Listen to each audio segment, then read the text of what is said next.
Well, Ballard has changed a lot over the last 20 years, and it's got a great history of maybe 120 years, maybe 140 years, depending on, or maybe thousands of years, depending on how you look at it. So we thought that people moving into Ballard or people who are already in Ballard should know that history.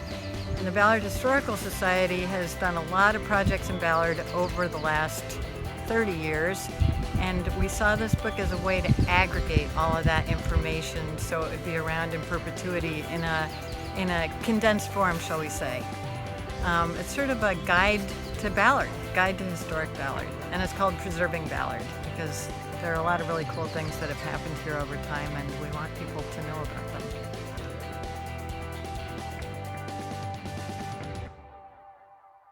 We have a Ballard bell keeper, and the bell of Ballard is a very important story. The story's in the book, and he came up with the title. He said, when I described the concept, he said it sounds like the title should be Preserving Ballard. So it's J. Craig's title.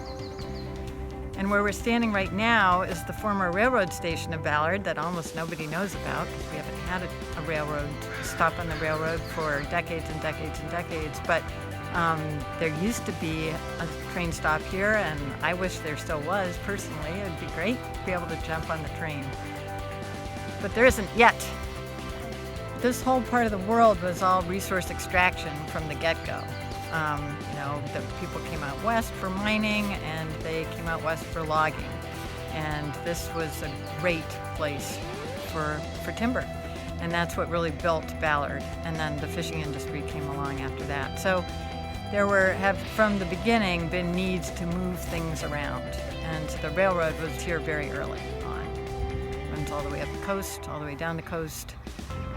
It's got its own long history, but where we're standing right now is very near the Basque-Hill Bridge, which is at the Ballard Locks. And the locks are a very significant feature of Ballard, but the trains needed a way to keep going as the ships went in the other, perpendicularly, so the infrastructure all came together about 100 years ago when they built the locks.